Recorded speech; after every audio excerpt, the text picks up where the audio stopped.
This is it. We are finally here. We just talked about it with Tasty Steve on stage, but I'm so excited I got to talk about it. We are at ArcRevo America 2019. It's been a year in the making, but this is it. Ooh, I can barely hold it in. I'm like, my heart is beating so hard. Like, ooh. You gonna be okay, Shay? I think I'll be okay though. As soon as we can get we got a match going. Yeah, but anyway, guys, I'm the Ebonic Plague, and I'm joined here by. I'm Shay, and we're here bright and early. Blaze Blue Central Fiction. Yeah, that's just how we're gonna get it started. Blaze Blue Central Fiction. Obviously, we got Guilty Gear going, BB Tag. You know, with the run through that you guys saw from Tasty Steve as well. There's gonna be GG 2020 in the back. We've got Grand Blue. We've got the Uniclear demo. We got everything here. Everything's going down, and because it's gonna be LCQs, everybody has seen this in many different events before. Everything is a bloodbath at this point. Yeah. Every single event. It's all about LCQs are not only about whether or not you can execute when it's finally time, but whether or not you can keep it together, Oh yeah, definitely. Especially with the level of caliber in each pool, right? So we're just getting started with the round 1 matches here in CF, right? And a lot of the round 1 matches that I've studied from the bracket themselves have been like, oh, this could have been winner side top 8 at a major. Yeah, for sure. It could easily be top 2 at a local. Yeah.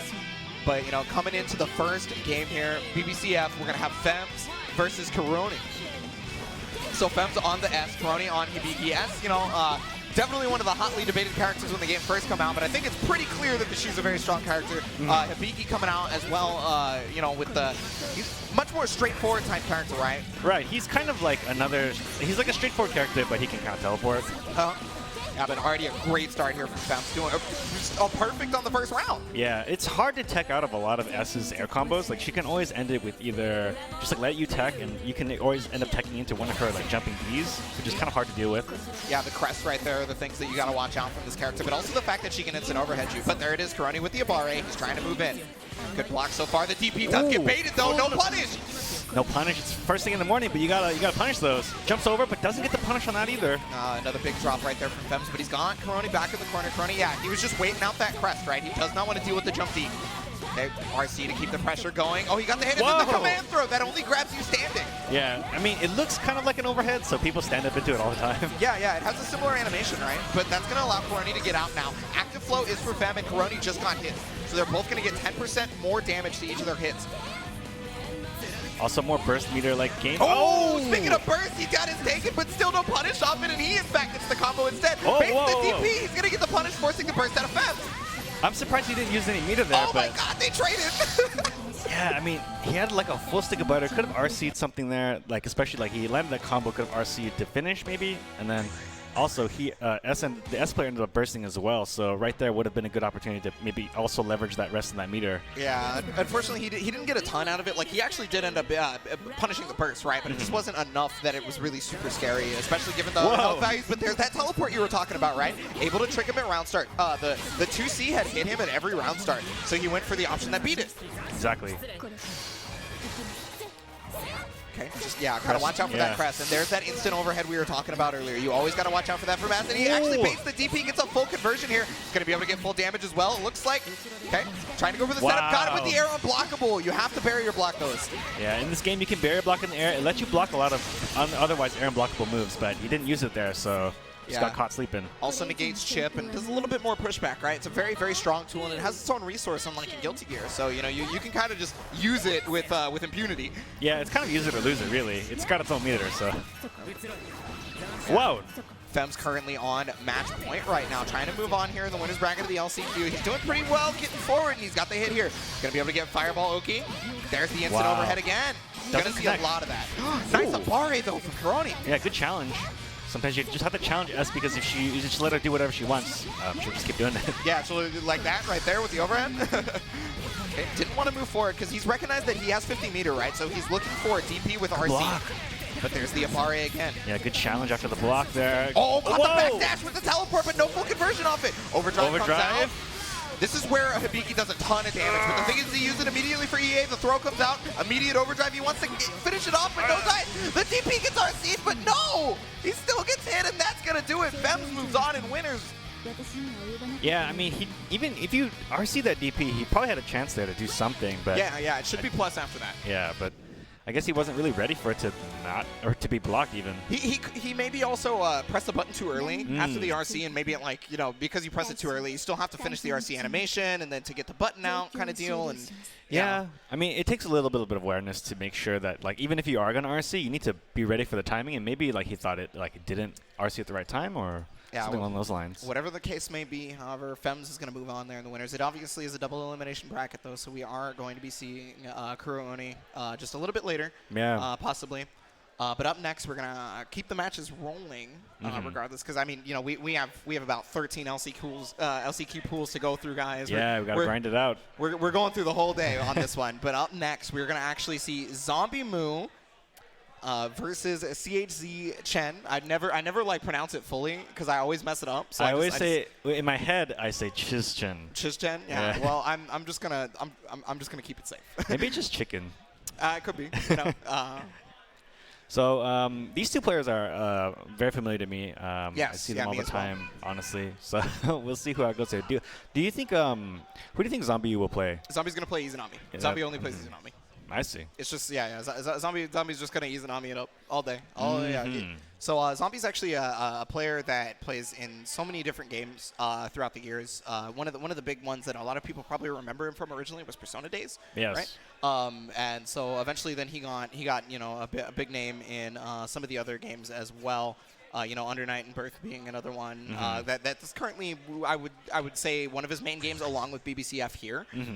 So you know. I have a lot of faith in the boy, but on the other side, we're going to actually see CHZ Chen, who is, I feel like one of the more important people within the BB community, to be quite honest with you. Yes. You know, I believe he still plays Tsubaki.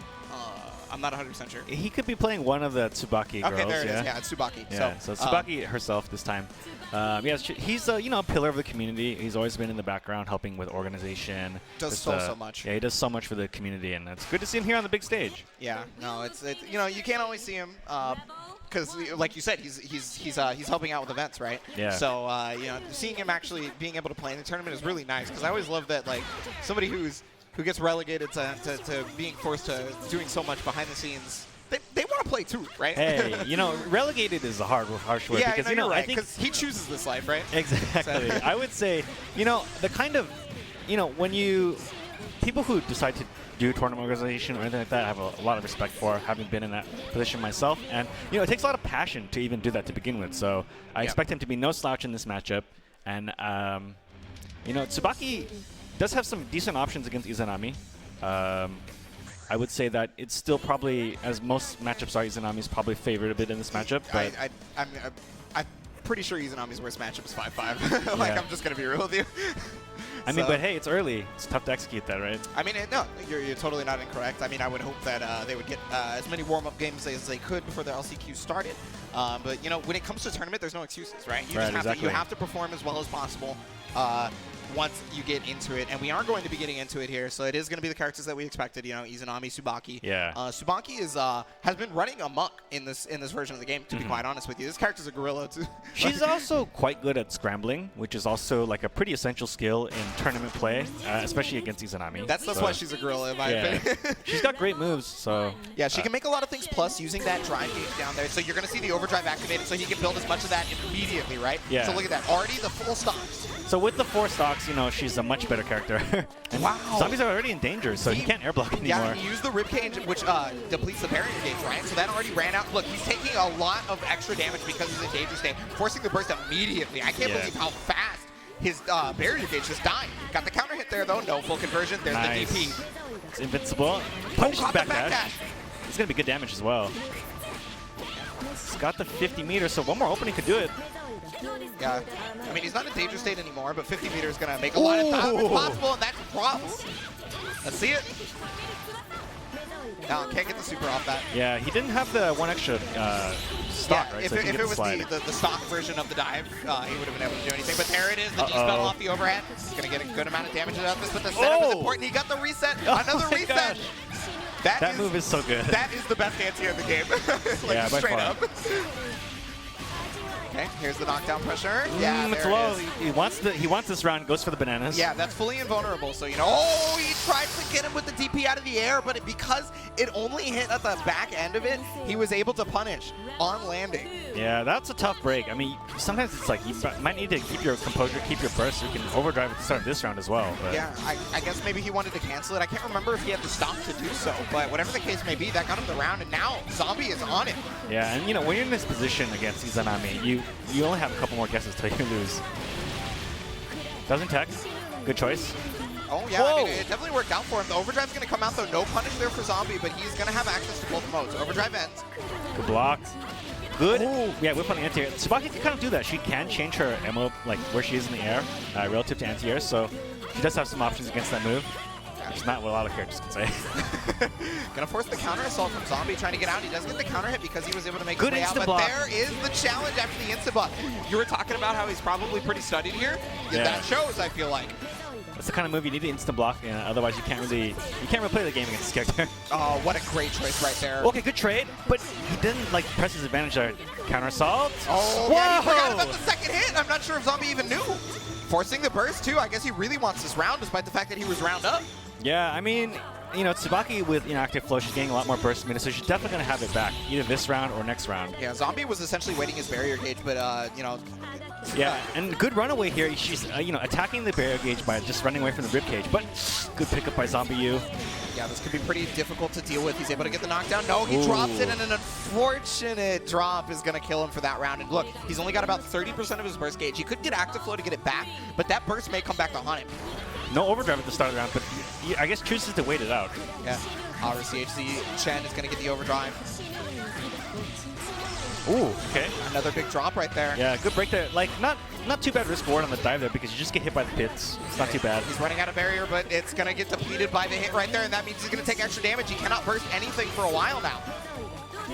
That would normally be like a 2.5 thousand damage combo, but because he's in danger state, he takes that extra. Yeah, great stagger there. Overhead onto overdrive. This is a grip. This is a grip. This should kill. Unless, actually, the burst is going to come back. He drops the combo too. The burst has come back. He's got active flow, so he's going to get damage boost of his own. Plus, he could overdrive at any point.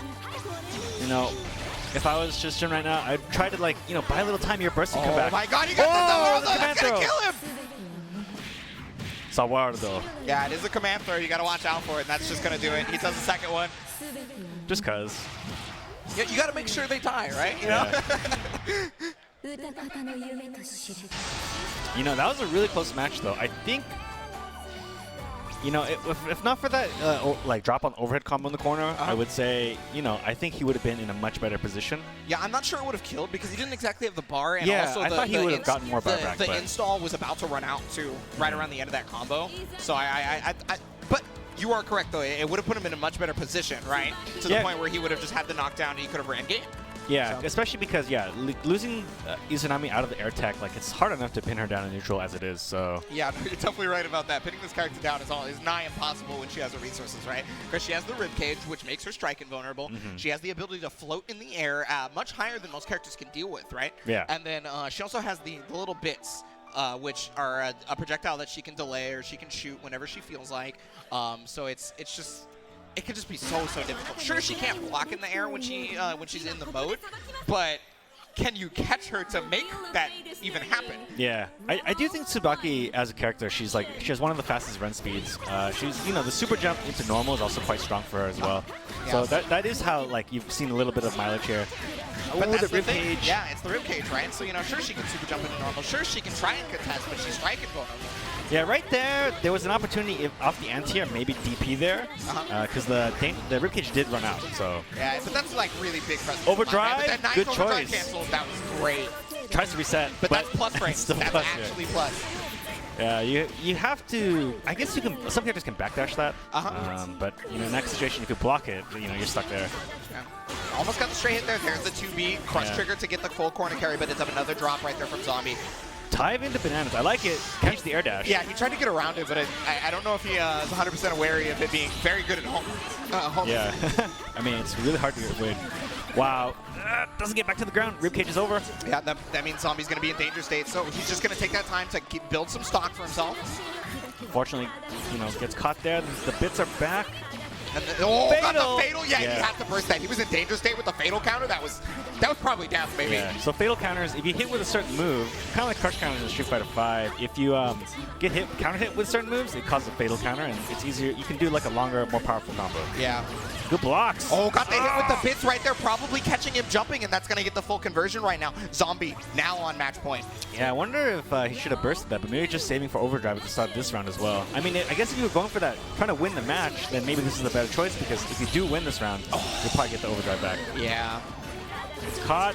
Bits are here. Another big catch right there. He got caught by the overhead. No full conversion of him, but there's an overhead that you can convert off of. Yeah, I mean, her moves, one of her lows looks exactly like her overhead from like the naked eye.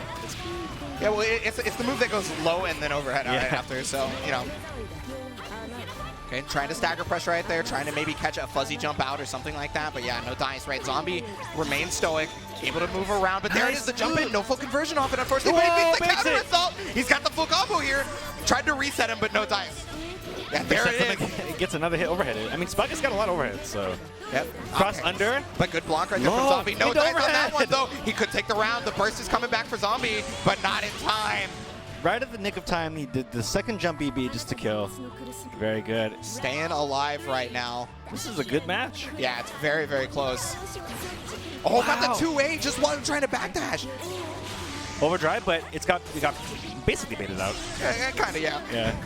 But they got the hit right here. There's the Good overhead. block. Okay, he was ready for it that time. It is low, then overhead. Unless she has RC, in which case it could be a true 50-50 afterwards. Yeah, just really good on the challenge there, like doing a lot of instant air dashes just to call out the bit summons, which has worked so far. That time Zombie anti-aired, but he bursts overhead. Yeah, that was such a great call out right there. Got him that overhead situation after he was able to air to air, and now he's going to be able to get the knockdown as well. One more hit, there cross it is, under. the cross under. So he showed that last time, but he didn't actually do the follow. No, what a drop. Oh, no. Izanami about to get her burst back as well. And with the ribcage on, she is going to move forward as far as possible. Zombie is trying to put the pressure on, right? He got the overhead. The barrier does run out, though. Oh, got the hit. Overdrive is possible. Yeah, good counter assault there. He couldn't block that. Okay, has to counter assault. Doesn't want to get chipped. Could go either way. Tries to slide. Doesn't work. Got the bits, the crush trigger, using that bar to great effectiveness. This is his opportunity to take the match right here, possibly. However, CHZ Chen still having the life lead. He's got to deal with ribcage knockdown, though. The overhead hits. He's gotten so many of those overheads, just like you were talking about, Shay. Yeah. That should be it. There it is. Really good match by both players. I just think that, you know, at the very end there, I think Chen in both matches made like really critical small drops that really like made it a lot harder for him to win. Yeah, I mean, there was a lot of drops on both sides, I feel, to be quite honest with you. But that's true. One of the nicest things for Izanami is that she can make drops not matter as much. Well, you know, if you drop your combos Izanami, you know, they're above you in the air sometimes. You know, there's no better position for yourself. Yeah, and especially if you have the rib cage as a possibility, right? Yeah. Like, it's just another thing. So, Zombie is going to be moving on. I believe we're still going through winners matches, so that should be him going through winners, and then CHZ Chen still has the losers bracket, so possibly. I mean, that was a good match. That got me going already. It's early. My heart's pounding. I was like, ooh, I don't even know who's going to win. It was really, really close. Yeah, it was. And I do like that it was clear that he had studied what he needed to do against Izanami. Remember the instant block off the palm, right? Yeah, good instant blocks. Good like just awareness of what Izanami's options are as well, because like he would instant air dash in neutral just to like specifically call out the bit summons. And that's something that you can't really do very easily. That's kind of like jumping over a fireball in like Street Fighter, just like right away. Just having the exact right timing. And that's not easy to do. Before they've even shown that was an option that they would go to kind of Yeah, exactly. And if you don't do it, of course, Izanami's anti-air is waiting for you, and that's basically unbeatable in that situation. So yeah. It takes some guts to do, so I really like that. Yeah, but so we got to keep going, though. We got a whole day of these LCQs, and up next, we're going to be seeing Uni from Japan versus Luce. So this is going to be the first Japanese player that we've seen on the stream so far. Obviously, there's more Japanese players in the LCQ going off stream. I'm certain we'll see more of them here on the stream in a bit. But yeah. So. Yeah, I mean, this is the first, I think, LCQ that, like, for Arc System Works games that they've had to participate in America, which is interesting. Yeah, pretty much all the events have been, you know, ArcRevo has obviously been in Japan historically for a number of years, right? This just the, like, entire history of it, yeah. But, yeah, so this is going to be the, you know, the first one here in America, and it's one of the more prestigious ones for sure. Yeah. It's to close out this whole world tour that this is going to be the first world tour for Arc System Works in this manner. Yeah, it's all great. It's really great to see it all come together. You know, seeing a lot of fresh faces just come out to the LCQ as well, and just a lot of seasoned veterans as well. Definitely, it's great to see them competing on the same stage. Yeah, so it's interesting too, because like there's gonna be people that you might not know straight up, but they're the killers in their local scene. Yeah. And they move far in the LCQs, and everybody was like, wow, my bracket just got like destroyed. I did a bunch of bracket predictions, and I didn't know this person, and wow. Yeah, it's definitely like an Evo it's a world championship atmosphere for sure. Yeah. Because that's what it is. I mean, I definitely expect my bracket predictions to just go down the drain in some of the ones, because like especially certain brackets were like very, very difficult to call, right? Some of the brackets had people who would make top 8 in majors playing like second round and stuff like that, because that's just how the nature of LCQs, right? You have such a condensed level of skill fighting each other, and there's no way to avoid something like that happening that early. Yeah. So it's really hard to go. It can definitely go one way or another. So. But yeah, so going into the next match here, it's going to be Uni versus Luce, like we talked about earlier. I believe Uni plays S. Luce going to be on the Ragnar on the other side, however. So they're going to do a button check first. But yeah, I can't remember where Luce is from in USA specifically. I think it's California actually. But it's always hard because there's so many places that people could be from around here. Yeah, for me to remember. It's SoCal is as big as like other states. So. Yeah. Like just straight up. or like how big Texas is. Yeah. You know what I mean? Like just one of those places. Yeah, SoCal. Like it's just it says it's only like 5 miles away. Oh, that's like an hour away. Yeah, no, it's definitely not. It's like NorCal to SoCal is over 7 hours, like of a drive, of course. Just getting into it. Button checks are done. I'm a big person about not doing button checks, because I feel like we can just do that in the main menu. The button checks are right there, then character select. I think I would button check a lot of the time just to. I think it's kind of like in tennis where you like adjust your racket, and you just gotta make sure everything's ready to go. I guess so. Yeah, even if you've done it a million times and your racket's probably fine, regardless of whether or not you adjust it or not. You still gotta do it to get you in the mood to play. Gotta check to see whose racket is really fully adjusted here, because the game is starting. Here we go. First game. This is going to be pool number 2 here for Uni on Japan. Okay, yeah, that can be a very impressive card to do the fact that you see that normal right there, the JB. Ooh, wow, it looked like he tried to anti that with 5D. I mean, yeah. It could work, I guess. If you catch him early, right? I guess if you do it pretty quickly. But wow, almost a great confirm off the catching the blood side. He's going to be able to hit. Yeah, you say at first was playing pretty passively, which kind of you have to do. Like Ragnar's one of those characters who's just like good enough. So if you outplay your opponent, you win. He's not going to hit you with anything super grimy, right? So you have to really play strong neutral. Great anti-air though. He was unable to fully convert, and Uni is just pushing forward every time. Yeah, good blocks there. Okay, yeah. There's the counter hit. Unable to stuff out that with an anti-air. You should kill. Go for the super. That's got to do it. First round to Uni, and with emphatic pressure as well. Yeah, I mean, with Ragnar, you can always defend yourself. He's got like good defensive tools overall. He's got a good defensive move. He's got fairly good normals as well. But in this matchup with S, like you kind of overmatched with the jump B there. Like you can't really match the air to air, so like ground to air is probably a better choice for Ragnar. Good, like just like that. And there it is. He even got the counter hit combo. He's going to be able to get him in the corner if he so chooses. Yep.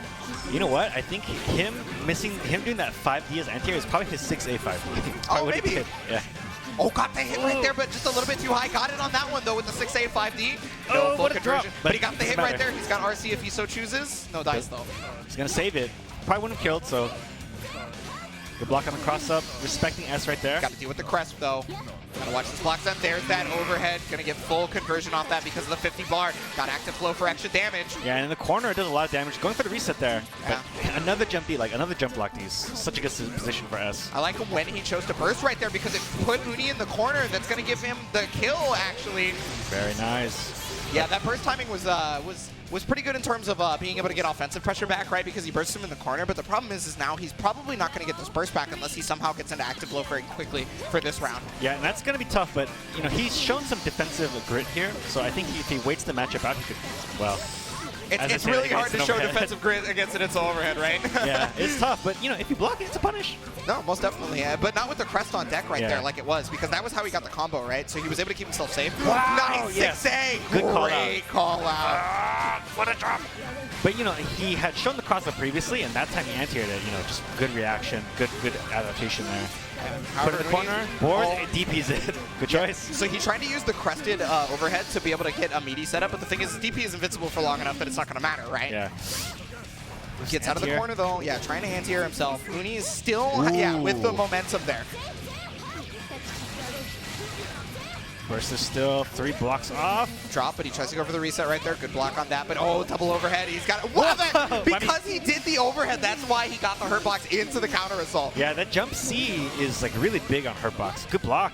Still got a decent chunk of health left. He won't die to like random overhead. Oh, yeah, well, he was going to die to that one, actually. And there's the fireball to check him. With RC, of course. Yeah. At least he got his burst back in time. Like, that's what I mean. Like, the random jump C wouldn't have killed him, so he could at least burst it, but... Get that water in there. Yeah, stay hydrated, folks.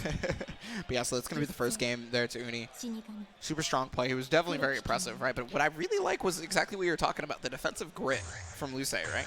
He was just patient enough. He recognized situations where he could 6A him when he was trying to cross him up, things like that, right? Yeah. So. Like, Ragnar is a character where if you outplay your opponent, you can win. So just as you saw right there, his anti-airs were very on point. His overall just defense with 5A as well was also quite good. I do like that he opted not to press buttons down there because of S's anti-air being a possibility. Very good right there. He recognized that he, powered up and attacked right away. Yeah. Burst that immediately. He didn't have the power-up state anymore, but there's another one. Too far. Yeah, but he still got what damage he could, right? And just a little bit of extra health back as well. Yeah, it adds up after like a whole match. Got that counter hit? Yeah, that was a burst point because he was going to Gauntlet Hades and get full conversion off that. Wow! That's 2C, man! Will it reach? It does. This character's so good. It always reaches. Yeah, 5A did not work there. S crouched under it. The 2B was even, the 2A allowed him to go under it. Not a lot of health back. Sure, he dropped the combo, but there's so little health on the side of Luce that, yeah, anything was about going to kill at that point. Yeah, S is, I would say, overall has the advantage of neutral her with her jump B. So then, even if you don't think you can combo or you don't want to combo, you don't have to. You can kind of just go back to neutral. Yeah, because I mean, she can toss a charged fireball, which right after being unable to combo, and then it would kind of set up a meaty situation for her, right? Yeah. Nice anti-air on that one though. Or just put out a crest, Yeah, whatever. that too. And she's got options. Yeah. Okay, jump canceling, Nice and he was anti-air. ready for it. Nice, good reaction right there from Luce, and that got him out of the corner. He's still dealing with it though, recognizing the amazing normals that S has, right? So he's not trying to move too far forward. Oh my God, again! Yeah, it's just that Luce is unable to like confirm these. It's just like the main problem here. Like he's not good block. Like that. Oh, but he was looking for an extra overhead on that one. No full conversion off the command throw. Okay, plus frames here, and got opened up low, forcing the burst there from Luce. Oh, air unblockable. Yeah, most normals in this game are air unblockable. I'm really surprised that he goes for the Nightmare Edge follow-up because that puts the character a lot further away. Oh, got that DP. What a bait. This could kill, I think. I don't believe so. Well, he's got 100 bar, but he doesn't have overdrive, so I don't believe he can kill. Let's see it. No, I guess it's just 700 meter. I mean, 4.2 is a lot. That should, yeah, he forced the, oh, goodness, what a reaction right there. Yeah. Forcing the RC, recognizing it, reacting with the 6A, which is head invulnerable, and look, he's... Yeah, you say keeping it clutch. That was some good play right there. It was back against the wall. Okay, got the counter hit pressure right there. That's going to allow for full combo along with the full corner carry. Yeah, definitely don't want to press buttons against that move. Installed. Yeah, I guess he was probably looking for another one of those instant air dashes to 6A, right? And so Uni was just preying upon that back. There's an attempt at a TRM setup, but no, Luce did not bite. Anti-air. Doesn't combo. Oh, it was just too far away to 6A. The overdrive comes out. It's going to be a good amount of damage, but the overdrive is short because it was overdrive canceled. Still going to get the super at the end of it, and I believe it could do it. There it is. Yeah, Ragnar, not a high HP character. That was a good match, though. Yeah, I mean, Luce was very, very impressive, right? With the reaction on pretty much every instant air dashes. Unfortunately, some of them were just a bit too far away, and so he wasn't able to get full conversion off of every single one. And another thing was when he did get them, sometimes he wouldn't fully convert, right? He wouldn't get a knockdown afterwards, and S would tech in the air, and it's like, okay, well now she has gigantic normals and fireballs, so crap, I just have to sit back. I just have to deal with what she's doing. Overall, like I would say, Uni pretty much controlled the pace of that matchup. It was just kind of up to Luce to kind of just like fight his way through a lot of those situations, and he did a really good job. But yeah, overall, very dominating performance. Yeah, so Uni's gonna move on again. That was pool 2, I believe, on her side. So Japan taking one, the first one that they that was shown here on the stream. Yeah, so. first blood, quote unquote. But up next, I got to talk about this one for a very, very good reason. Up next, we're going to have someone trying to defend California from an invader. Yes. We're going to have Dead Spike. Dead Spike, another Ragna player. We just saw Ragna just a moment ago. Dead Spike was one of like the holy trinity of Ragnas back for a while at a point. The big three, right? But on the other side, he's going to be going up against Spark. Some of you may recognize the name Spark. Hey, that guy won Evo once, right? That guy won Evo. That guy just straight up won Evo. He's only a world champion. Yeah, so that is one of the reasons why you might recognize the name Spark. He at a point won an evolution for BlazBlue CS. Yeah, and that was when his character wasn't even like. His character was incomplete, as I like to call it. Yeah. Hakumen was the character that he played. In this game, he still plays Hakumen. However, he also plays Susanoo. So. What do you think he'll play against Ragma? So I'm gonna be real with you. I've known Spark for a little bit because he's in P&W. Right. So this dude loves to troll you. Right. He wants to get you angry. Yes, of course. He's Dora, but with blocking. He's Dora, but with amazing defense. Yeah, exactly. So I feel like he's probably going to get Susanoo, and he wants a God press, right? He just wants to hit you with the slowest command grab in the world, so you just go, oh, I'm so mad that I didn't react to that. Yeah, Dead Spike, of course, I would say he's one of the best Ragnas still. These days, it's a bit hard to say. Yeah. We haven't gotten to see a whole lot of Dead Spike at major events recently because he's only been able to go to here or there. He's the secret boss here. I mean, you can definitely a secret boss. You can get matched up against him here, and like you're like Dead Spike. That guy must like anime a lot. He really likes his Ragnar. Right, but okay, so he's going Hakumen. It turns out. So Hakumen, a very, very defensive-oriented character, right? Has counters. But big explosive damage when he's able to get the hit. But one of the big things about Hakumen is his meter at the bottom. You notice how it's just gradually filling up for no reason at all? This is just how it works. Good punish there. One punish. 6B overhead showing him the Nikes. Okay, no conversion off the air, but it would have been a little bit weird. He got the throw. Seems like he tried to tech a throw, but threw him instead. But, you know, it's valid to tech with a throw in this game because you get more tech window frames, and also if they didn't throw, you can throw them. Well, I mean, you can only throw tech with the actual throw itself. So. Yeah. Okay, can he be able to get out of the corner here with this one? He's building a little bit of life back. Not as much, but as he might want. But, I mean, hey, anything works, right? Ooh. This could very well be done. Get the meter if it's stuck. Yep, there it is. Only reason I'm saying it could very well be death and not it was guaranteed is because, you know, we've seen a lot of drops already so far in the day. I can't call it at this point. Should be death is how I'm going to say it. Yeah, one of the things in this matchup that's going to be really hard, too, is dealing with that 4C from Hakumen for Ragnar, right? Nice anti-air right there, going to be able to get full conversion. Okay, here's a knockdown situation. Oh, goes for cross-up Agito. Nice block on the 6B. Gets the conversion. Yeah. Okay. Trying to TRM him, but he throw attacks regularly, no OS. Yeah. Upland bodies. Put him in the corner. The setup is what's important right here. Oh, goes for 60 pressure. It looked like he was standing though, so it looked like he either tried to jump or move forward. Yeah. Both are possible. Because he didn't get counter hit, so but there it is, the 6B of his own right there. I showed you my Nikes after you showed me yours.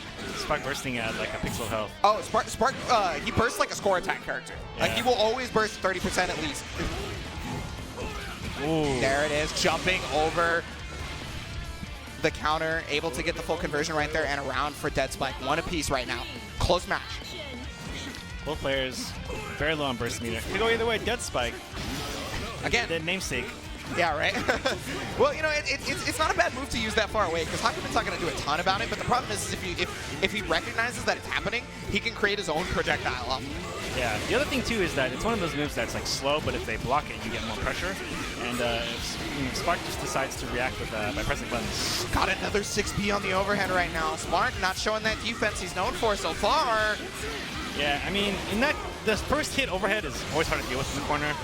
Especially when your character is dark in a dark background. You think Spark did that on purpose? To himself? Maybe. Increase the difficulty level. Yeah, okay. in front of divider RC, same situation. RC's Zontez gets the overhead right there. One of the slower overheads in the game, but look how much damage you get off it if it does hit. big reward. Costs a lot. Oh, purple throw, you gotta do push-ups. Look, he did 6,000 damage for that. Oh, air unblockable right there, forcing the score attack burst. 6B, He's showing got the a pixel. Nikes. Oh, but it wasn't a true safe jump. Gauntlet of Hades gets blocked. There's the throw tech right there. He tries to deep leg, but he gets overdrive, and that's gonna be a punish. That Spike takes the first game. What a reaction! The overdrive, if you hold down the EA, it comes out sooner. Yeah. So there's two versions of EA, right? If you hold down after activating overdrive, you get the quote-unquote fast version, and then the other one is the slow version where you just use it like a little bit later, kind of deal. You press it afterwards. So it just changes the frames. It doesn't actually do more or less damage. Yeah. So. Yeah, so that's going to be the first game for Dead Spike. A lot of people in PNW weeping right now, but Dead Spike showing, hey, like, this is one of the reasons why I'm considered a strong Ragnar, right? I told you, man, secret boss. You can't write him off just because his name's Dead Spike. Absolutely not.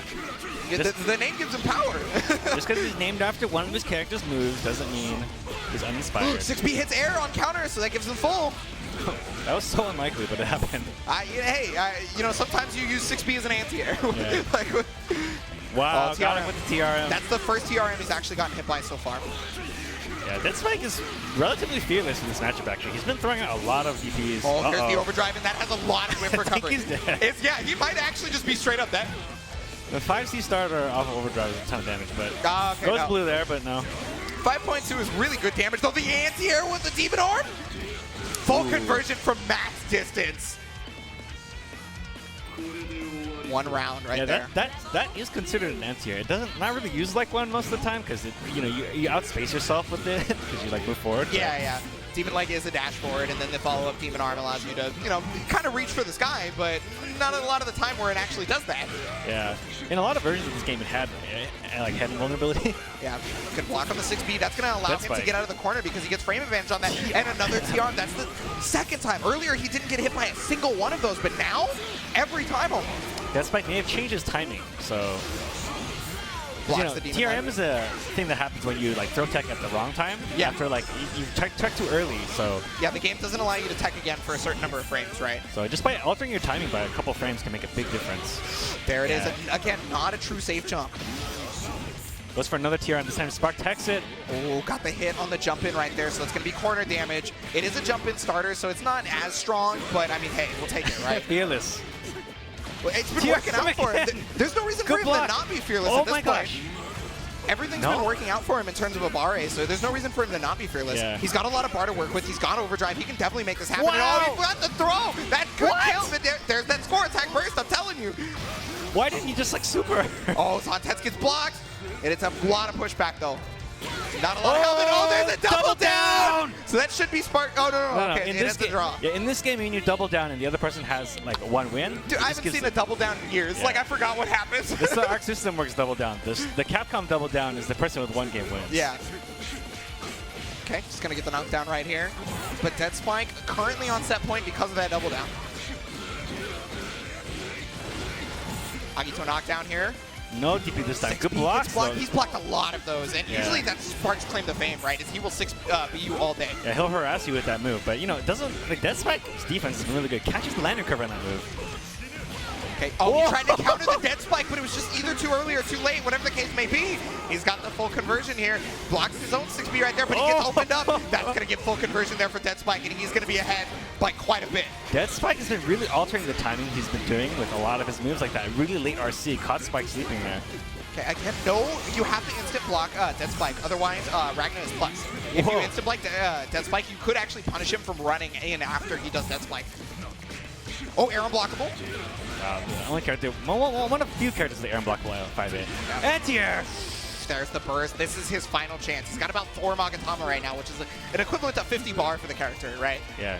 So, but the thing is, Dead Spike also having a nice amount of bar with overdrive on deck. And Dead Spike is content to attack the timer right here because Huckman has a hard time chasing this character. Yeah, I mean, you see, he's feeling forced using Demon Leg, right, to try and get in. And 10 seconds left. He might not even be able to kill. And that's gonna do it. Dead Spike beats Spark.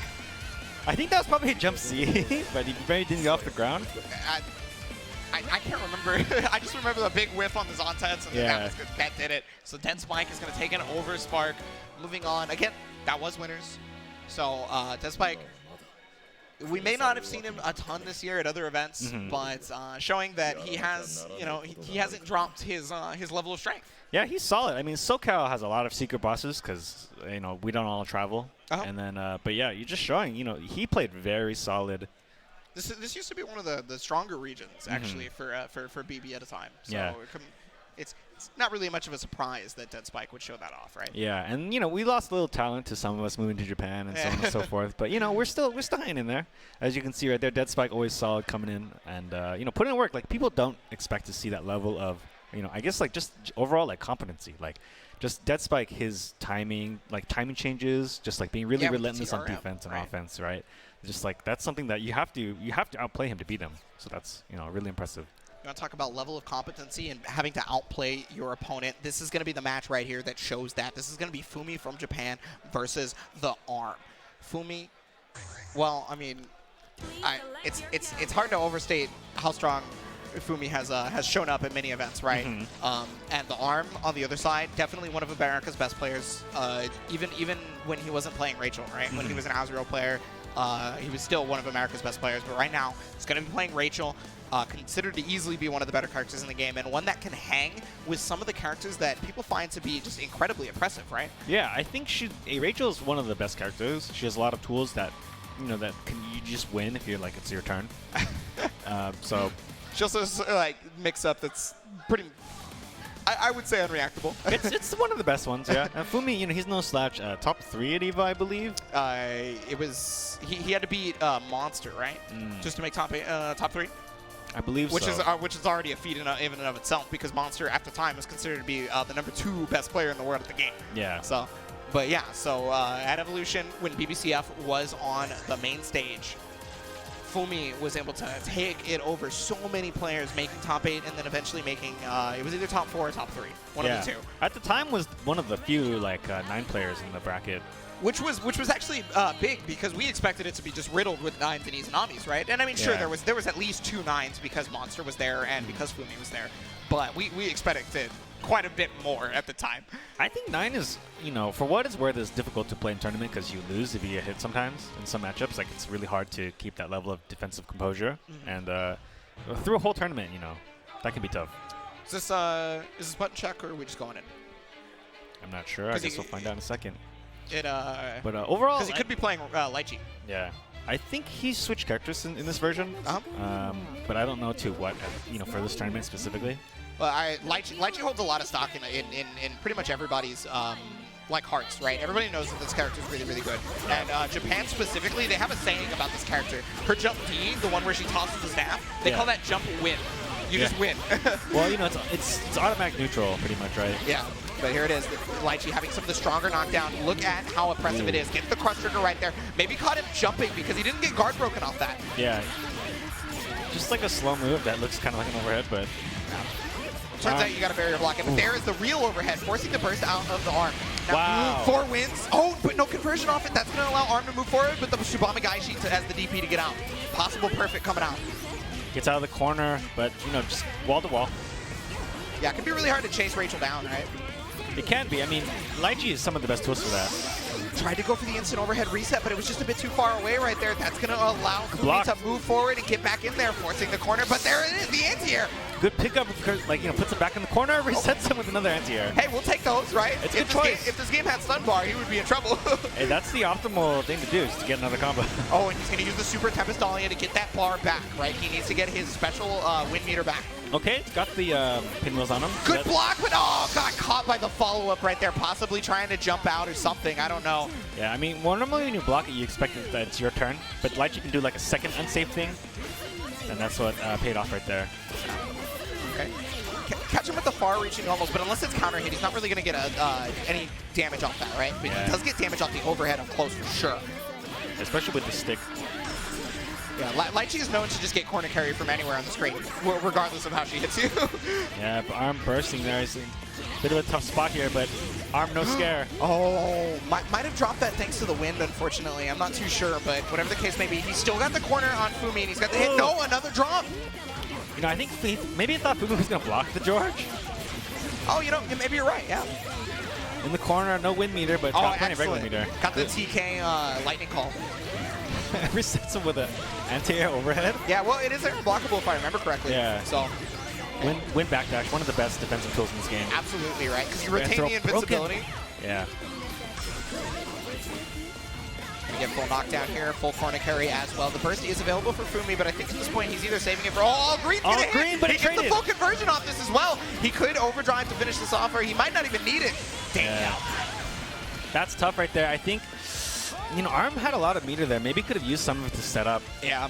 Well, he definitely was trying to set up, right? But I guess he just forgot about the all green because after Super Flash, all green just comes out. Yeah. Right? It's either a frame or two directly after Super Flash. Yeah, because I think what might have been a good choice is use some of that meter to do like a long combo, like hit with bottom Lily and then do like a different setup. But, you know, hindsight's 2020. I mean, yeah, no, that's exactly it. It's definitely hindsight being 2020.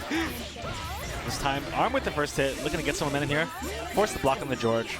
Okay. Yeah, I love the back call right there to stop him from being able to move forward, right? Yeah, unfortunately, it didn't quite work out there for him because Fumi did get out. Well, he's still got the ban on him. Oh, he recalls it. Good block. Yeah, blocking on the 4D is pretty important. Yeah, one of the slower overheads, but if you can't block it, you can't play the matchup. Yeah, it can be real difficult to deal with it. Good choice there, this stick recall. So what you're noticing right now is that, you know, Lychee, once she puts her stick down, she can recall it. It's like a boomerang. And depending on whether it's set face up or face down, depends on, like, you know, determines like which way it flies. So if forward makes it go up, and then the other one comes from below. And you're going to see a lot of that staff the entire time. You're going to see a bunch of these overheads too. Active Flow is available for Fumi, so he gets 10% extra damage on this combo. He's got 100 bar to work with, so the setup could be pretty hellacious if he doesn't kill. Koshimuso, I think he might just back go for the kill all here. green. Yeah. That should do it. Oh, it went deep. Just a little bit too late after the overdrive cancel, but he still gets the 2B into 5B on the low. That's I mean, you'll take the burst, I would say. Yeah, right. I mean, that's kind of the saving grace of having lost there is that you took Fumi's burst technically. I mean, he gave it to you, but you know, we'll take it. Got the hit right there. Now, he has been dropping a few of these setups, so okay, nice. Fumi recognized what it was, and he was able to get around it. First, he ran for it, and then he jumped to get over George. Yeah, and constantly harassing with that staff fly there. It's like it's not much damage, but you know, just hitting Rachel while her projectiles are flying means that her projectiles stop working. Oh, nice anti-air right there with the staff toss. He's gonna be able to get him back into the corner again. This character just gets corner carry from everything. 3K as well, just because of an anti-air. Oh, got the crush trigger. Again, yeah, he the just got hit raw. A lot of wind meter and a lot of bar here for ARM. He doesn't have his burst available to him, unfortunately, but he's got a dream and a prayer right now. At this point, the counter assault does come out. Excellent use of it. Nice blocking the overhead from Fumi again, but not a third time. But he's out of wind meter. Can't really control the pace here anymore. That's why try to build some anti-air. Oh, got the hit right there. Was able to RC into full conversion, and Fumi taking it over the arm.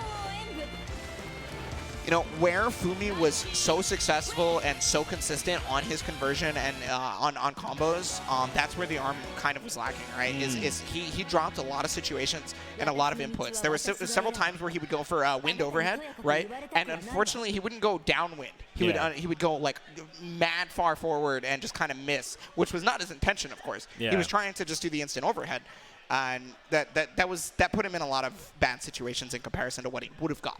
Yeah, and then, you know, Lychee has one of the lowest crouches in the game too, which is kind of interesting. So I don't know if that played a part into how he like made some overcompensation on terms of like doing inputs. Yeah, it could have been. Yeah, that might have been it. It's hard to say because I know that like for some characters, like that lower crouch does make an issue, especially when she gets hit even. So that could have been part of the situation there. Yeah, well, whatever the case may be, I believe we're going to have to toss it to an ad break before we get to the next set of pools. So if you guys can go ahead and stick around for a little bit, we are going to just check out some of our sponsors. Yeah, exactly. We'll be right back.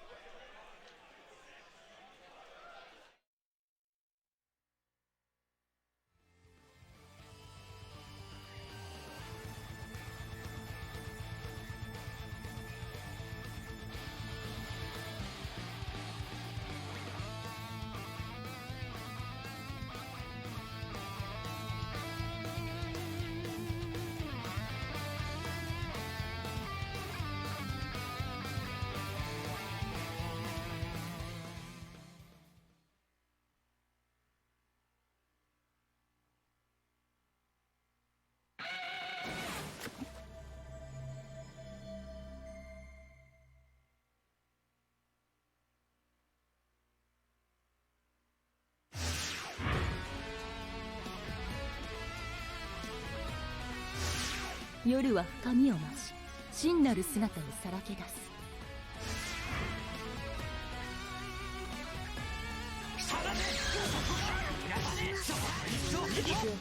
落ちのエバージョン。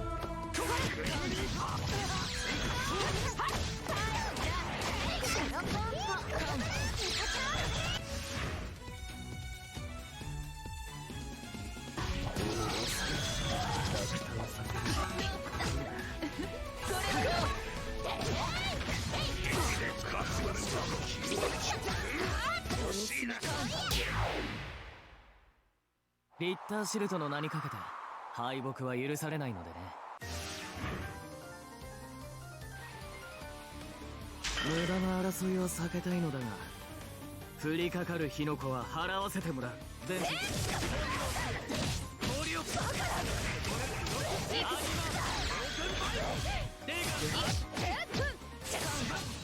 れで終わり。最大の受けてみるといい。呼吸とすヒールダウンフォール。これで分かっただろ。アンダーナイトインバースエクセレイトクレア。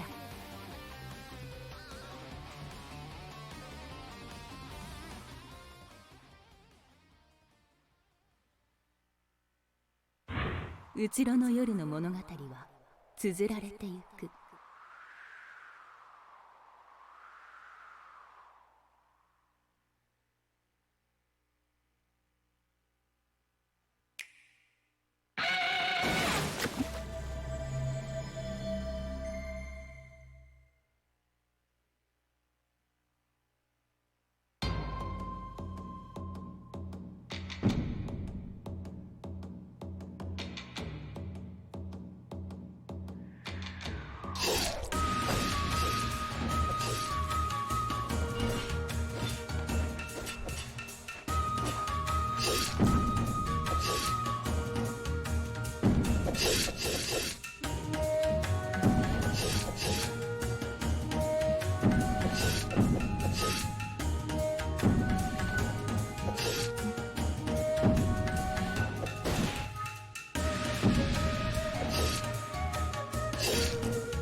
All right, welcome back to ArcRevo 2019 Finals. Ooh, we're good to be back here. We got some good matches coming up in BBCF. Sitting right there on the stage is the young boy, Jonah. Is he still a young boy? I feel like we can call him young boy for like 10 years. You know, I keep forgetting that I'm almost pushing 30. Well, But then we have, and from Japan, we have Carrier, and I'm not familiar with Carrier. I know that Jonah is probably going to play Valkenhayn or Mai, probably Valkenhayn, but I don't know who Carrier is going to play, and that man is hydrated. yeah, big hydration. He follows Drink Water at like Twitter, like the Drink Water Twitter. Yeah? Like, what? Yeah, that's like a Twitter that like, why are you reading this when you could be drinking water? That whole chat, take a swig. Yeah, drink water, stay hydrated. Look at, oh my God, is that alkaline water? Only the best water for Jonah. Does it got the antioxidants? Antioxidant water. I'm sure that also exists out there. There's also boxed water, you know. Yeah, that's true. I Yeah. think my favorite thing about water is that it tells you the calories. You know what's also water? Blaze Blue is, because it's blue.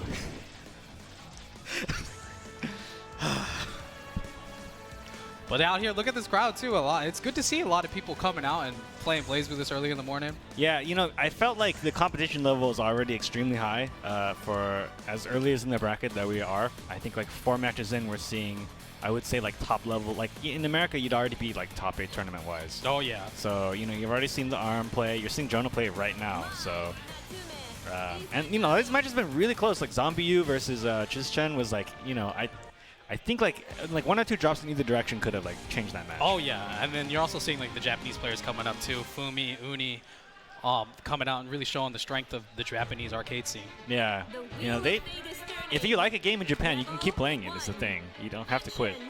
Oh, so yeah, it looks like Jonah has gone with Mai versus Izanami. I agree with that choice. This is a bit of a better matchup for Mai. Izanami actually struggles versus this character. Yeah, I mean, Mai's got, you know, huge normals, can take up a lot of the screen. That's what you want to do against Izanami. Another strong thing that she has too is that when Izanami goes into the mode, Mai just throws that homing spear, makes Izanami have to actually do some work. But yeah, Jonah's showing the power right now. Yeah, Jonah. They're very dominating. Yeah, that sounds like all Jonah time. He got that Dragoon jump install. Level 2, that's a quick first round. Well, doesn't seem like Carrier's going to get to play this round either. But we'll see. We'll see. All it takes is one knockdown for Izanami. True. No, it's still Jonah time. Pressing him, getting that spear, knockdown. Ooh, you gotta tech those. Yeah. No? Wow. Jump float. I like it. Oh, and overhead. I like it too. Forces Jonah to burst, but he gets a fatal counter. Going crazy, gets the fatal counter too. That's a lot of damage. Yeah, burst a little late, but wanted to get out of the situation. Yeah, I mean, just guarantee when you can get the burst, right? It's better to get it out than not. Yeah, well, you can't block when you have your bits out like that. No, so Jonah just goes in. A quick first game for Jonah. You know, one of the cool animation quirks in this game that I always bring up to, because there's always new viewers, is that when you put up that mode with the bits, you can't block, right? But then when you block with Izanami in general, her bits are the ones that are doing the blocking for you. So it's like a cool animation detail that you see there. Yeah, there's lots of little cool details like this in BlazBlue. Yeah, that's what makes it, like, the game is really lovingly animated, so. Cool going in. Anti-air from Jonah. That if you don't tech that, you can get another like little combo, more corner carry. Tries to roll. No bueno. Roll in the corner, gonna get a full combo off of this, and another knockdown. And Jonah just realizing he can do whatever he wants. Yeah, it's just Jonah time, you know. Listen, man, she's jet lagged, okay? Yeah, it's true. Doesn't do the third hit, goes for the low. I like it. Yeah. And sometimes you just gotta feel like firing up training mode in a tournament. You know, no biggie. That's a good carry chance there. Get that green bar. It's because he's hydrated. That's not fair. That's true. He's very hydrated. You gotta check that water for PEDs. On back. Backing off now. Jonah not going in. Yeah, overhead. Like jump in. Gets the crouch to confirm. Look at that. I like it. In this game, when you're crouching, you have additional hit stun. So you can do combos that are otherwise not possible. Yeah, we just saw that right there. That loop of 5v5a. Yeah, and Jonah showing off one of Mai's interesting moves where, like, if you get counter hit by it, it's like one of the only moves you can OTG off the ground with. Jonah overdrive. Just super, you know, casual kill. All right. Keep it simple. Jonah takes a quick 2 over Carrier. Yeah, Carrier. I mean, playing Jonah is tough because he's like already one of like the top 8 talents out there. But good showing from Carrier. You know, not giving up. Still got losers bracket, Hey. I assume. If you had fun, you won. Yeah, I like that. She's wearing the Halloween. I think she probably went to the arcade for the Halloween event. Oh yeah, that thing's awesome. Yeah. I've never been. Have you? Oh, we shared hydration now. Jonah's like Johnny Appleseed. Joni water bottle. Oh my God, this man doesn't even have a lid for his water. Oh, there it is. Oh, okay. Yeah, you just got called out. You didn't see the frames. Listen, man. So let's see. It's Uyu, beautiful dude, versus it's Lalon New 13. He's a really good player. Yeah, I believe I've heard this name before. Yeah, I saw him at Evo a couple times. He's a very good player, very solid, very big New 13 fan. And beautiful dude rocking the eye patch, looking good. There was a period of time where I was really into eye patches too. I think because I had one of my eyelids would get messed up, so then they wouldn't fold properly. So I'd put an eye patch on it. Yeah, I played Yakuza too. And then I tried to drive. That was a huge mistake. Yeah, I imagine it was. The only reason I like eye patches is because of Yakuza 0. Oh Okay. my God. Majima? Okay. Yeah, I wish they would put Majima in a fighting game. Not Kiryu's fine too, but. Oh, he said he's punished. He's punished. Beautiful dude. We don't talk about Metal Gear Solid 5. My only memory of that game is Gina Blackuzova. I think I remember that, and he was always so excited to get the horse to poop to make the truck flip. That doesn't make any sense, but. Oh my God. Yeah, so beautiful dude is gonna go with Relius Clover. Punished, beautiful dude. I do think that you don't need both eyes to play this game. As proof, I'm slightly nearsighted in one of my eyes. And I'm a top player, whatever. Well, I think what's gonna happen is that once he starts getting down, he's gonna lift the eye patch up, and his eye's gonna glow, and it's gonna go into overdrive. Or he's wearing a color contact underneath. That'd be pretty sick, actually. That'd be a good reveal. Lalon is completely unfazed. I think this matchup is pretty even, actually. I do like the fact that Lalon has no time for our shenanigans. He's all business. He's thinking about New 13 right now. He's like, I think New is a good girl. Is what he's thinking right now. If you're into robot girls, you must become a robot. It's the only way to make it work, man. That's tough, man. That's really tough. Okay, quick button check. Looks like everything's okay. So beautiful dude is a pad player. Just recently, there's also a pad crossfire kind of dealy whack that you can do double inputs or whatever. Pretty good. Yeah, I mean, we have a lot of interesting tech coming out for different devices for people to play. Non-stick players, otherwise known as cheaters. You said the quiet part out loud. Oh. So for this matchup, I would say that it's pretty even. It's I do think that it's kind of who has the initiative. Whoever kind of presses the button first is the person and does it in a way that is non-committal. Generally, both players don't have to commit at the beginning, kind of like that. You both back away. But since he lost a little momentum, beautiful dude's able to do the summon, and now he's in. And now he's in, and New doesn't have a very good time dealing with this. Beautiful dude going to overdrive to get back his meter. But yeah, New can just keep him out for the entire match, though. Kind of just like that. It's also possible that Relius doesn't get to play. It's a very, it's very lopsided matchups. There's a couple of these in this game. It's just whoever gets the knockdown is the one that's gonna, Yeah, whoever has initiative. It's kind of up to you playing good defense to retain initiative. And right there, beautiful dude just got reset. He's gonna go put to the other side of the screen again, backing off. Yeah, tries to dash forward through that, but I guess he missed that, whatever projectile that was. Charge, fireball, pew, pew, pew, pew. Overhead, overhead. Overhead, overhead. Rabbit cancels the end. Okay, so yeah, so as we saw, exactly what you said, as soon as beautiful dude lost the initiative, it was all Lalon. Yeah, it's hard to... You have to be patient. There's two ways to play against New. One is just go balls to the wall, just try to get in ASAP kind of thing. Kind of what you see beautiful dude doing here, and it worked. And the other way is to kind of just defend yourself until you can kind of isolate the situation you're trying to break through. And it doesn't really matter because he just gets another low hit there. And as we mentioned before, New has not really many defensive options, so it's Julian time. Yeah, going in for the punch super. Could have jumped that maybe. Yeah, air dash. How many of these can you block? Very little wife meter left, so he gets rid of her and air to air to kill. Yeah, air summon, or well, yeah, Air brings her back unsummon, out to kill. Air unsummon. His unlike his summon is actually quite fast, and he noticed down there like if you could keep her out forever, you could pretty much do infinite. Oh, dodge the burst doesn't punish. That was almost cool. It was 94% of the cool. The other 6% was lost. Okay, the result. Yeah, now he's gonna pay for it too. Milan knocking it down in the corner. Yeah, what's the mix up? Mostly lows, all lows really. I haven't seen any 4Bs. Good blocks. And he's stuck in the gravity well. That gravity well is one of New 13's mechanics. She can, every time she does one, backwards wheel, very smart stuff. But it's one of those mechanics where after she puts it out, it forces you to just like stay in place for a while. Like you can't really move forward. Good bait. Too far for that. Ooh, he wanted to get it so the doll meter would come back. Ends up using her. I mean, yeah, you can't really do anything when she's gone. It's like a half a character without her. Now he's going to get knocked down in the corner. He was going to set up Gravity Well, bring out the Summon Sword. No, it backs doesn't. off. Wow, that he could have died for that 5D. Yeah. As good as that projectile is, has lots of recovery time, so an instant air dash at the same timing will beat it. Tries to air dash after air blocking, that never works against Nu. Like straight up. I think Milan is just very confident in his neutral and his ability Overdrive, to summon out. summons her. I mean, all the moves are...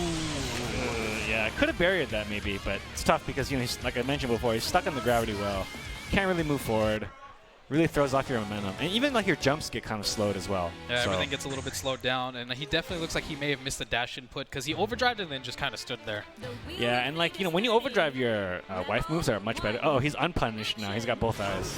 There we go. I Told mean, you, as soon as he goes down. I respect that because I think Milan is a good player, so I think he could use both eyes to start, but...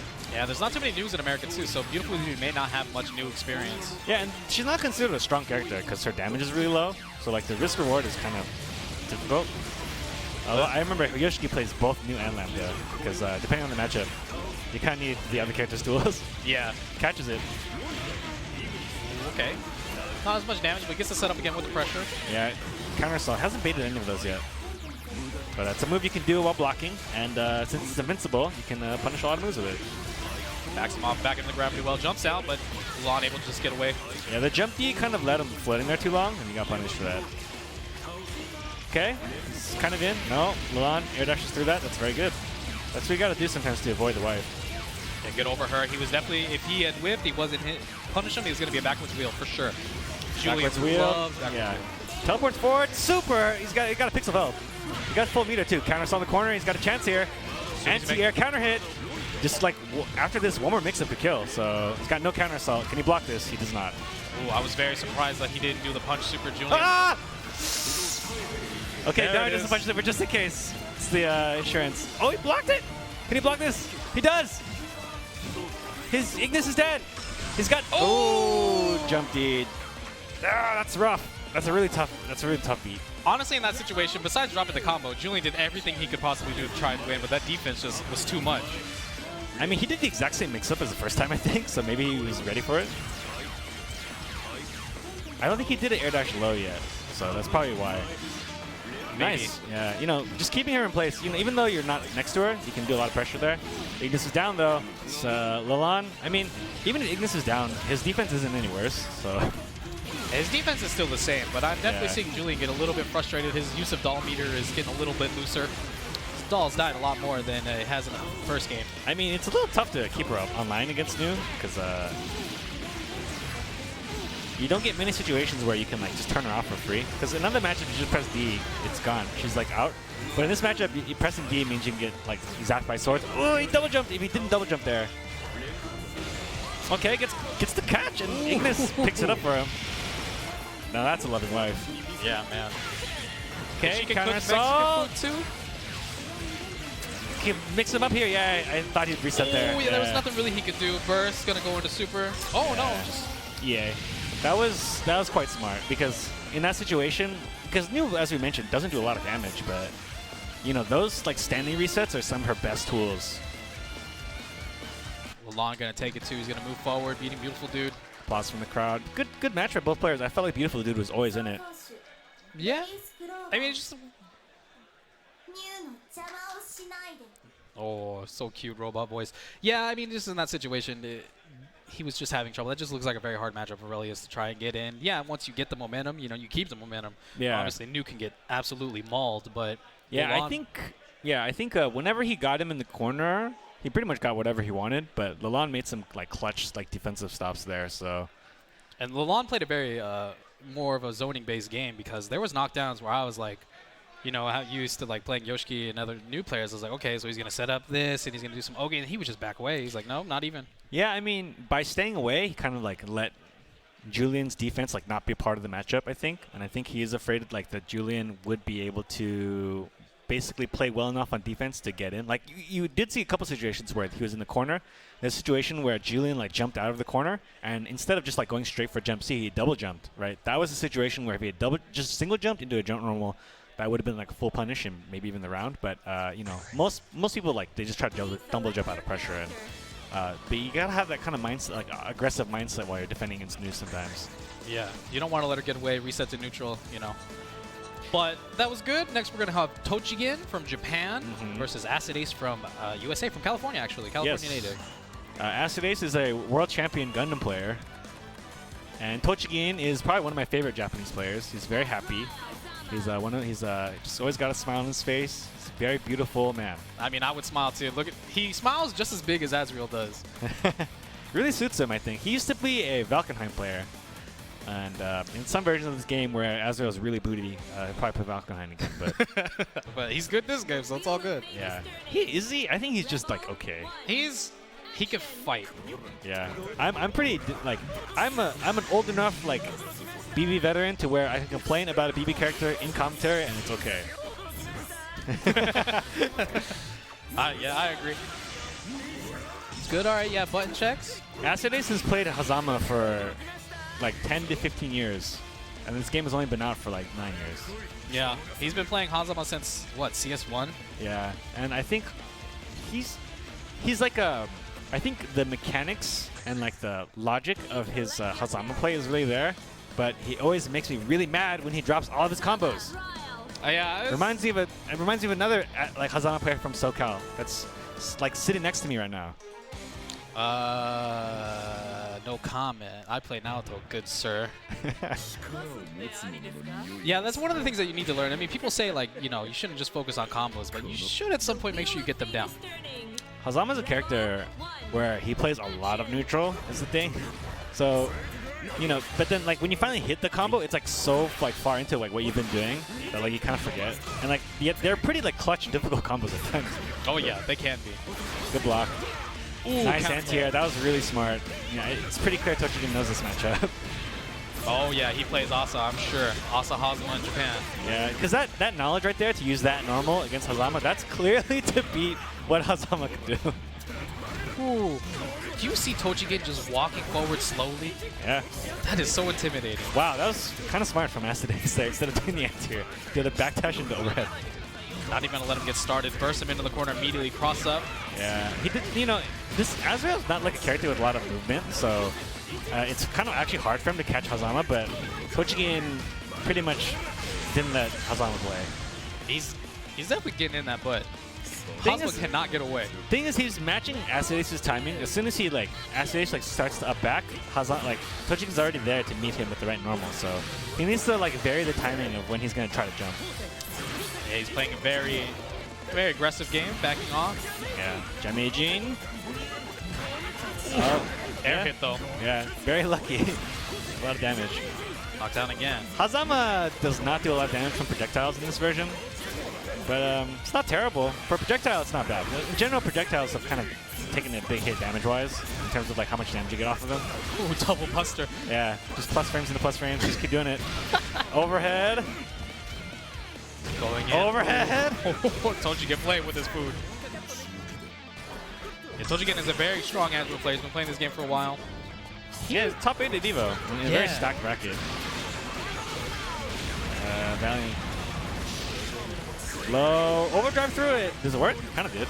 Almost. Yeah, he backdashed out of it, so. This overdrive, when you're inside that field, you steal your opponent's health, and your chains have like 1 billion frames of hit stun. Nice grab reset, but drops the combo. Is he dead? Yes. Yeah, he's pretty dead. Blackhawk Stinger. I love that kind of like hit stop effect where like everything just pauses. Oh, you get punched so hard. I think the screen doesn't shake enough, personally. It should shake a little more. I agree. I mean, hey, I agree. Like when Azrael like gets that punch in, the whole screen should like. I want to see. You know what I do like? The screen crack effects that are in certain games. I love that. Like in Smash Brothers. I hate you. All right, back to neutral. I think Acida's overall his neutral is not bad. He just kind of gets cracked open by Azrael. Yeah, he's got that whiff air normal to throw in the corner now. Yeah, Tojigan definitely has this matchup knowledge down pat, knocking it down in the corner. Overhead again. Acida's not able to block those. Acida's not really using his overdrive on defense. Yeah, and the other thing too is that like this matchup, like Azrael as a character, when he hits you with certain overheads and lows, they weak point you. So if you get hit by it again, it takes more damage. That time cross up Growler in RC. Very fancy. It's fun. Growler's his fastest move, right? Because he can special cancel his dash, so yes, that's the fastest cross up mix-up he has, which is into an unsafe move. Ooh, what a counter hit confirmed. Drops it though. It's the overhead. Overhead weak point. So if he gets hit by another overhead weak point move, he is going to take a lot of damage. Yeah, that Gustav right there, you need to be able to instant block it to be able to kind of make him guess what he's going to do next. Otherwise, he can just keep pressing buttons. Yeah, Growler, mix-up, Ender, Spooky Ghost. You got both weak points, so this is unblockable. Unblockable. There's nothing you can do. Goodbye. So if you have both weak points, Blackhawk Stinger becomes unblockable. You can counter-assault it, but he didn't have the meter. So the only thing he probably could have done there is maybe stay OTG, and then he had a chance to maybe get his burst back there. That's like the only way.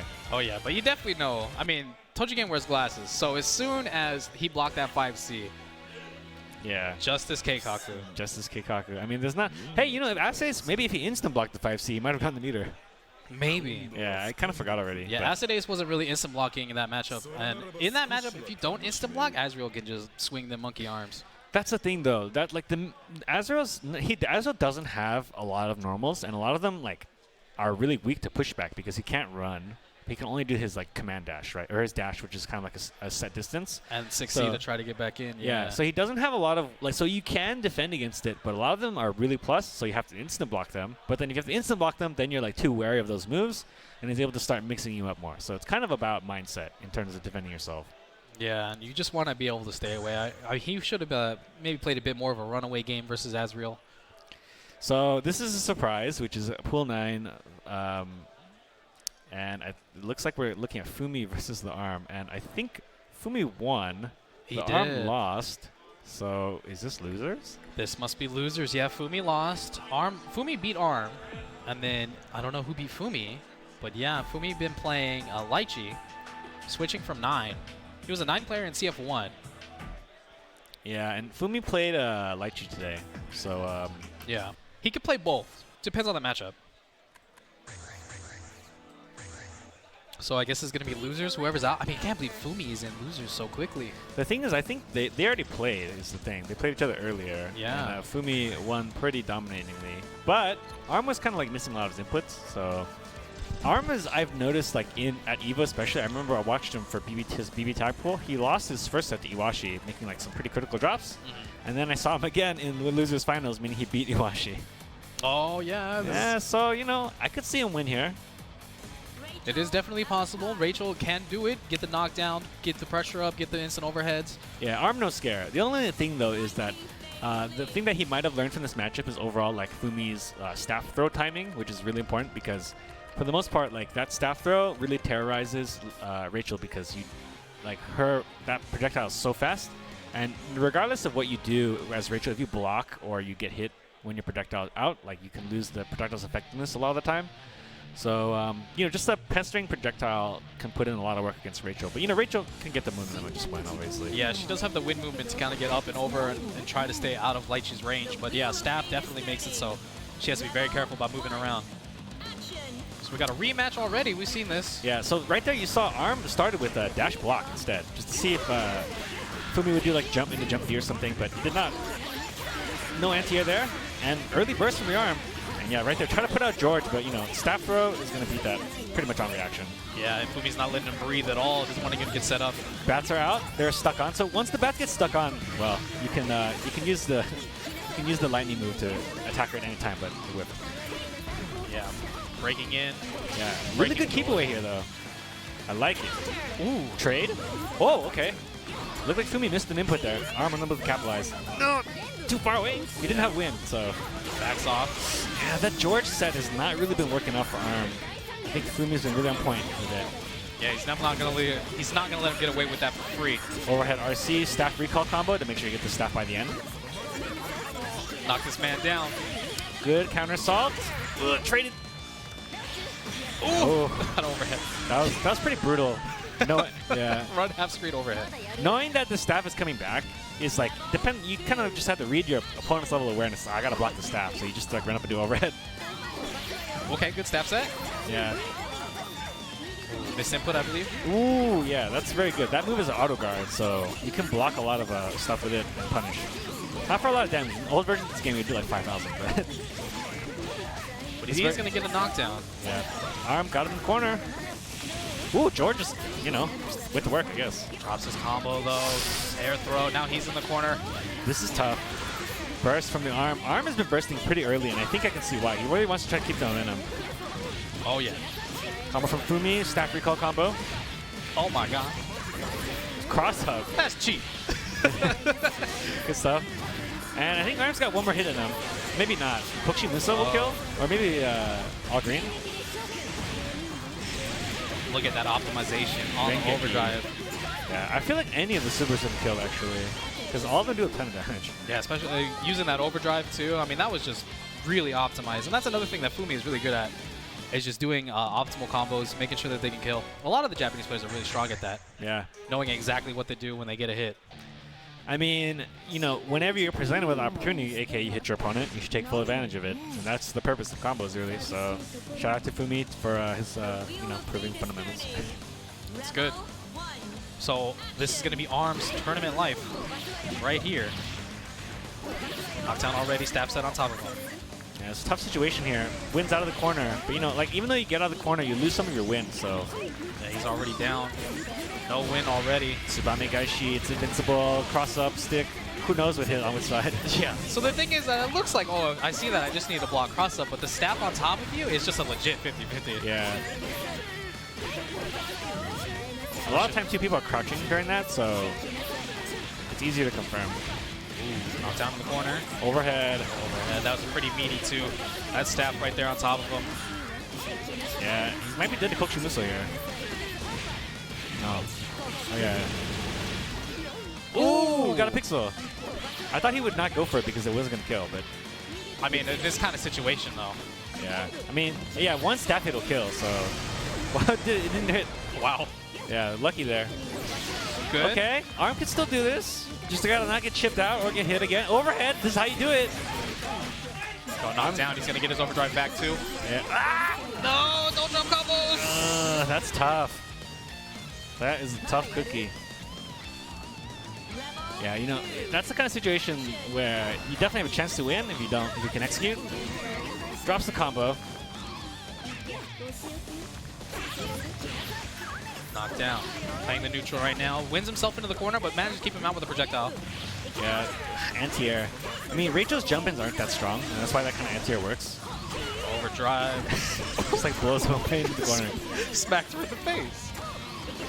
Okay, good usage of that normal to not fall into the anti-air, but that staff throw, man, even if it doesn't do a lot of damage, or at that time it is, but it causes you to lose your momentum.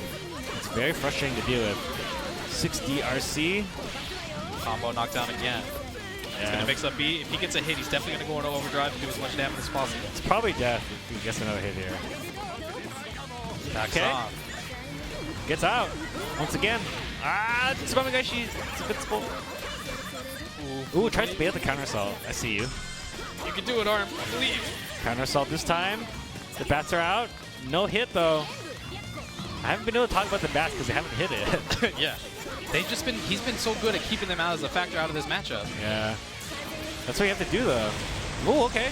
I think he tried to do all green, but it missed. It doesn't punish the DP, but he gets it overhead. So he's still a chance here. Like, if he can get him into the corner away from the staff, she has no invincible move besides the super. Good Abare by Fumi. That's too good. That was too good. That was amazing. Fumi takes a 2 over Arm. Yeah, I mean, he played a good game, but, you know, if you just can't make the conversions, if you can't get the knockdown, I mean, it's gonna that be was rough. Yeah, that was rough. I think that the degree of difficulty there was really high for Arm on all of those comebacks as well. So, I mean, even if he had a chance, it's really hard to come back. Yeah. You know, when you get those hits, it's really crucial, really clutch when you get the knockdown. I mean, if he would have been able to mix them up with George, put some stuff on top of him, projectiles, get a bat hit, you know. Yeah. As soon as, because, you know, Rachel can really snowball there, especially in the corner. If Lychee doesn't have her staff, then, you know, it can really snowball really quick. She doesn't have her invincible, like, Tsubame Gaishi without it. Yeah, and she doesn't have, I mean, the only thing she really uses is use meter, and if you do that. All right, and up next we got Moke Moke versus XX Blood Shark 69 XXX. Oh, I think that guy sent me a message on Xbox Live over Modern Warfare once. I think he called my mother some bad words, but that might not have been him though. That might have been like Blood Shark 69 420. I think it's a different one. Oh, you're right. Yeah, You're brown right. guy. Yeah, this guy looks like one of the good ones. I think so too. So I'll never get over it. Kirito X Oxen at 420. It gets me every time. I mean, that's what the show's about, right? Yeah. Do you think he draws the little S's? You know which ones I'm talking about? You like in your notebook, right? Like Yeah. you draw the 4 lines and then you fill in the other ones. You know, for like a solid month when I first started doing those, I drew them backwards because I'm an idiot. It takes a certain talent to do that, I think. I just didn't even think about it. It's a 5, right? All right, so Moke Moke versus Blood Shark 69. I'm unfamiliar with Blood Shark 69, but Moke Moke is probably the best Relius player in the world. I mean, I definitely feel if he's not, he's top 3. Better than the beautiful dude? Listen, I don't want to hurt no feelings, but yes, oh my God. Wow. That's pretty big praise. Well, one of the considering, things about Moke Moke that is so strong is that his defense is incredible. Right. I mean, on top of having very oppressive offense, he's an innovator in a lot of Relius mix-ups, you know, constantly doing new things. Every time I fought him when I was in Japan, I was just like, he'd hit me with something new every time. And then he would, like, just laugh at me. Just laughter. You hear laughter from the other side of the cab. Yeah, because I'd walk over and, you know, and I'd make a face. I'm the goofball at the arcade. I'd go over like, and he'd just like look at me and laugh. He sat cross-legged too on the cab. I was like, that's a power move. That is a pretty power move. That's taking up a lot of space. He came at me. He sit down. He comes at me crisscross applesauce. What am I supposed to do about that? So it looks like Blood Shark 69 is playing Naoto. Listen, I'm not going to be biased, but I hope that Naoto wins. You can cheer for him. I'll cheer for Moke. Oh, he plays my color too. My Wow. son. What if he's trolling you? What if he is? That's pretty godlike. I can't do anything about it. He's gonna yell like Guy Mam and do like Wake Up Super. He truly is my son. So this is pool 13, which is I think the last pool, right? Yeah, I believe so. Final bracket qualifier. Now, Moke Moke, I'm going to go on a limb here and say that this is winners. I just can't imagine Moke Moke being put into losers so fast, but hey, you know, it could happen. Anything can happen. Now, you could have a bad game, fighting Izanami, don't get to play. Drop a combo versus Susanoo, and he just 5Bs you, and you take like 5,000 damage. No Susanoo today, unfortunately, on stream. A lot of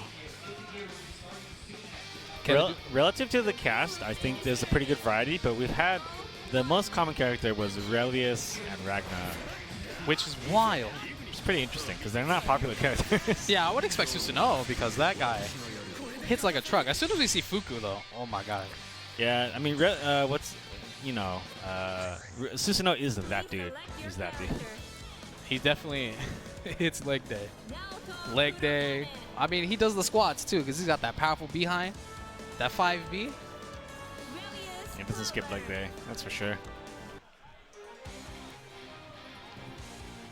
So Naoto Kugane. Okay, so you're the expert, so tell me about this matchup. This matchup is pretty interesting because Naoto can actually get around some of Relius's tools with a dash shift sway. Okay. Not the follow-up, but just the invincible part of the dash. You know, you can get around the doll trying to hit you with ball, some of the other things too, but he does have really good defensive options as well when he does get knocked down. But at the same time, they can be very high risk. When he DPs and he whiffs, Relius just gets to slaughter him. I see. So, you can use your... He got anti-air there, but... You get anti-air by 4D trying to dash in. He's played this matchup a lot. Ooh, that's something you don't want to get hit by on Wake Up. Yeah, it's one of his best starters.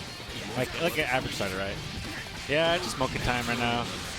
Overdrive, get some of that Ignis meter back. Knockdown, set it up again. Yeah, I have to hold that. Okay, good blocks this time. Good blocks. Ignis is almost down. Okay, he's out of there, and he gets hit by jump A, just like every other player against Relius. Yeah, as soon as they go out, as soon as they lose the all, they just immediately start jumping. Okay, so Bloodshot's trying to get some going here. Can do some chip damage and not get perfected. Jesus. Ooh, that Moke defense, as you were mentioning. Yeah, so it's perfect. It just honestly feels like a wall. It just feels so depressing sometimes. You hit someone with the sick, nasty mix-up they have, and then they instant block it. That feels pretty bad. Well, maybe they didn't block it on purpose. Oh, okay. Baits out the anti-air. Okay. Vanishing Fang. Okay, gets the win combo. Are you impressed yet? I am. I am. That combo is actually pretty hard. Oh, that seemed pretty unlucky on Bloodshark's friend right there. He twirled on that man. I feel like he just got unlucky there. Overhead. The overhead. He was expecting him to recognize that it was the unblockable setup, and then he would have tried to DP because Relius was going to 2P to make it truly unblockable. Wow, okay, gets out of the corner there. But Moke just did nothing, and he just got hit.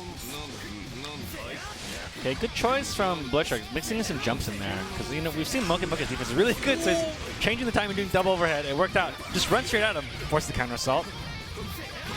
I think he tried to anti-air there. Okay, we'll take the 120 damage combo. Well, it's the knockdown's more important. Yeah. Getting in there. None. Yeah, I mean, with Relius, the better your defense, the better he is. Because he's got good, once he hits you, out of a bar, it's really good damage. Okay. He's got no, whoa, he's in danger. Maybe we should have tried Crush Trigger there. Oh god, dude, I'm having non-flashbacks to the arcade. Moke, please get hit by something. Because right there, Moke had no barrier, right? And he seems very willing to block. So maybe Crush Trigger would have been an option right there? Yes, it is definitely possible. I believe Moke would try to look for that too. I don't think he would have gotten it for free, but yeah, it's something he could have tried, but... It's worth trying because it's plus on block anyway. So the only risk is that Moke will just mash out of it, but he seems pretty content to block, so maybe that's something worth trying at least once or twice. Oh, special intros, we got those. All right, Bloodshark. Showing signs of life overall. I think the first round was pretty tough, but... Listen, I don't, when you fight Moke, there's really not much you can do sometimes. This guy is definitely one of the best. This is the top level BlazBlue. Ooh. Overhead, overdrive. He can get the Ignis meter back. So pressure. Oh, running in front of Crusader.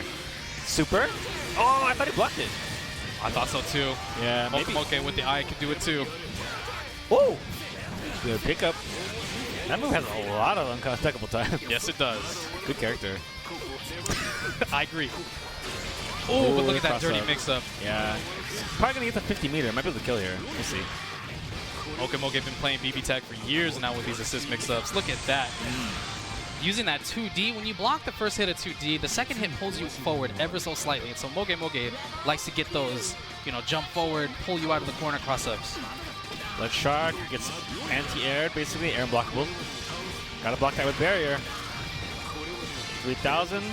Comes Ignis. I don't know what he tried to do there, but he got counter hit.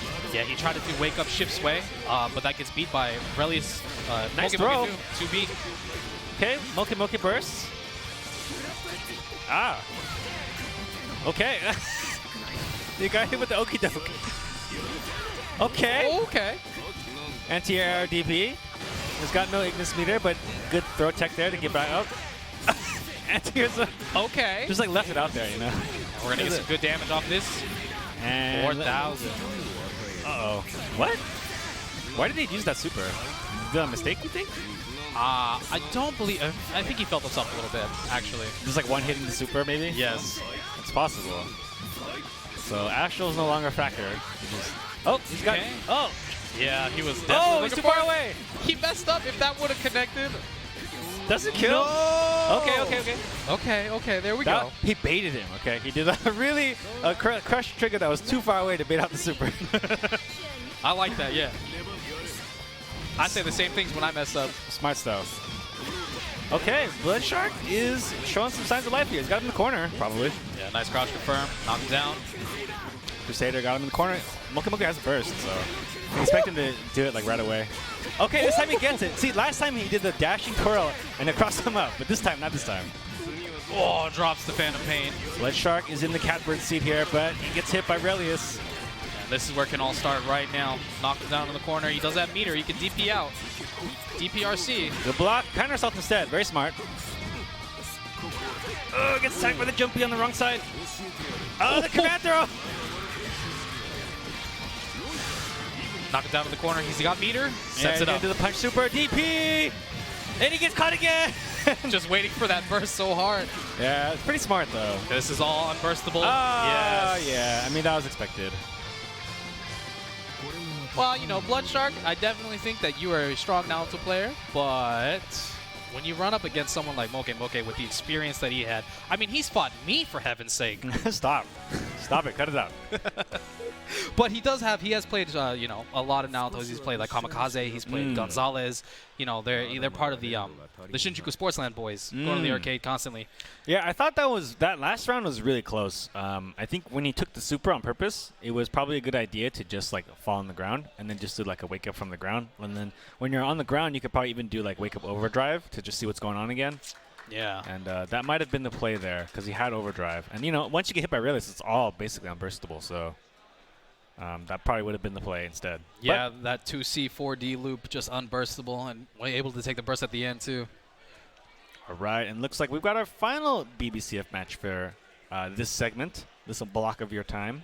Yeah, we got PAG Fame gonna be repping the big boy versus Naoto. Naoto is actually he's a strong Japanese player that I think not as many people know of unless you really follow this game. Okay. Naoto is he's a very strong Rachel player. So we're gonna see some good Rachel play. He was grinding last night. That was ArcRevo had his room open and people were just grinding, you know, getting ready. Naoto was there, Fumi was there, ArcRevo. It was an S-a-palooza. There was 5 S's there. But yeah, he was getting ready last night, I think, and Fuku was there too. So he definitely he's part of the Shinjuku Sportsland boys. Fuku is as well.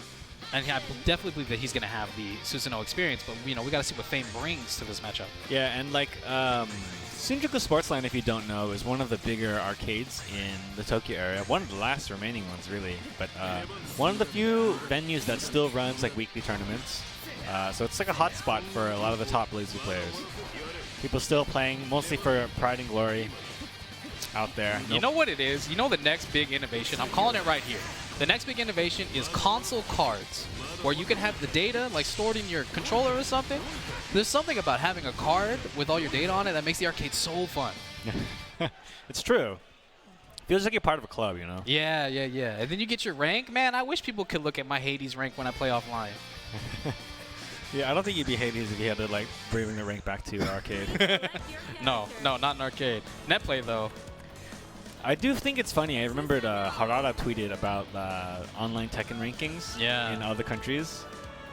And I think that also translates to like arcade and real life rankings as well. So maybe they should just make separate rankings or something, James. I'm just like, you know what? Okay. Yeah. Trademark. If you make that idea of fighting game players, you owe me $1. Yeah, you have to call it the Gaimam system. Ooh, I like that. So yeah, as we expected, Naoto Rachel versus Fame Susanoo. Yeah, Fame. I know he's a Susanoo player because I read a Google Doc that said that was written by him or something. Start off, he's just gonna back away. Yeah, doesn't want to mess with Susanoo's 5B. Yeah, I mean, the thing about Susanoo is like you need to like he's got like a very interesting gauge at the bottom there, and most of his moves are locked. But as he, hits you with certain moves or uses certain moves to power up, you can unlock more of his moves. Yeah, one of the very important ones to see is if you see the one, the second one to the right, that's DP. He really needs to unlock that as fast as possible. He used it and got punished. Well, you still have to use it, correctly, but it is very important. It changes matchups completely. This combo does like about 5,000 after the drain, right? Yes. It's not shown in the where it is in health, but it does a lot of damage. Yeah, it doesn't really count the poison damage, but bats are pretty much just a form of poison damage. DPRC again, he blocks. And keeping him in the corner. Oh, this is gonna kill. Look at this. I think Fame had the right idea matchup-wise, but once you get put in the corner by Rachel, it's pretty hard to play. Yeah, but that early burst for him is going to allow Fame to get his burst back relatively quickly in the second round. Yeah, and he played good neutral, I would say, up until the point where he got cornered. Like, he jumped in and, was able to use, pressure Rachel with his full screen punch move. 6A. Okay. Catches a break there. 3C's in. Yeah, so those lightning rods, if you're standing near one, Rachel can hit you with her Sword Iris. And that just hits Rachel in the corner, turning on some moves. He's got 4 of them unlocked. Okay, yeah, delayed text to try to get out of that late IAD mix-up. Okay, blocks the crush trigger. 6B, though. Wow, yeah. It's hard in that situation where you're right next to Susanoo. It's hard to, not choose to block because it's just swinging. And most of his moves are really strong. Got hit by the first overhead, but blocked the second one. Yeah, Sonic, spin to kill. Okay, Fame showing that he can also, run a train on him. I mean, in that situation, Rachel, even though they're probably even on frame data, it's hard to press a button because, a lot of Susanoo's moves are just so powerful. And that move is really great. Yes, 2C is an amazing move. One of the best anti-airs.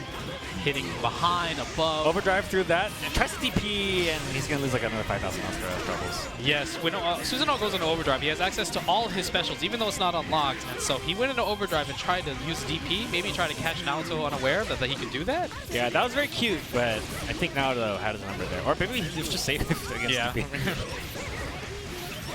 Not down again, though. We're going to get the bats. Yeah, this is hard for any character to get out of.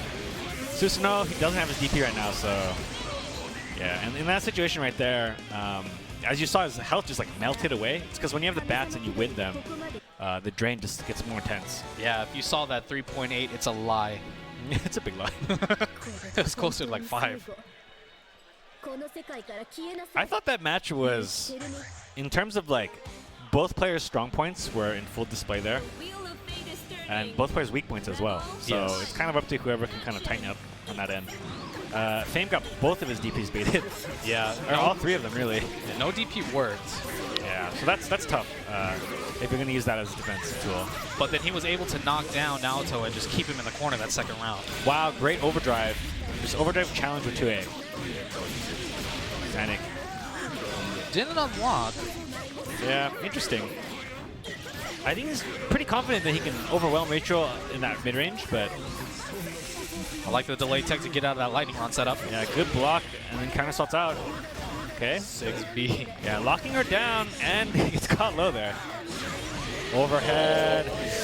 We fuzzy boys. Yeah, it's one of his best tools. It's a great mix-up. It doesn't seem like he's the kind of character who should be able to do that, but he does.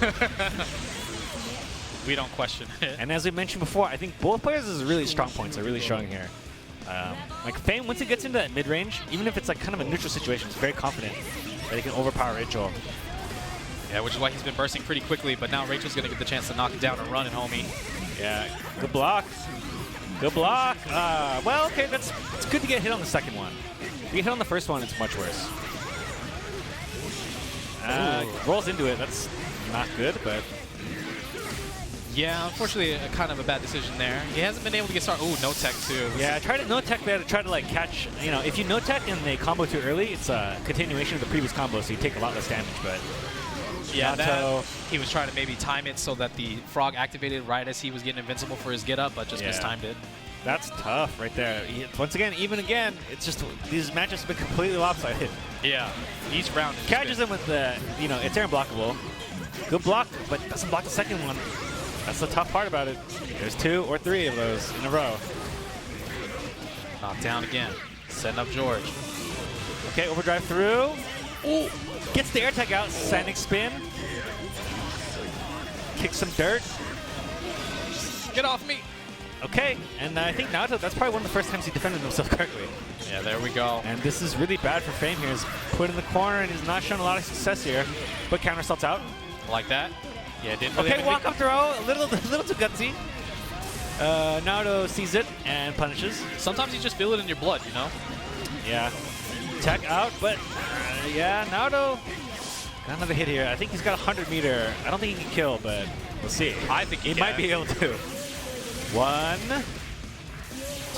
I think yeah. No, he didn't win. He didn't overdrive win with Pixel 2C. He's got a chance here, actually. Oh my god. He's actually got a chance here. He can unlock all of them with that super. And now he can kill him if he gets a good hit. Oh, he wins the command throw. Active flow. Oh my god. Overhead blocked. Oh! What a two-way mash. That was closer than it should have been. Look at Naoto. We got the big puffy cheeks.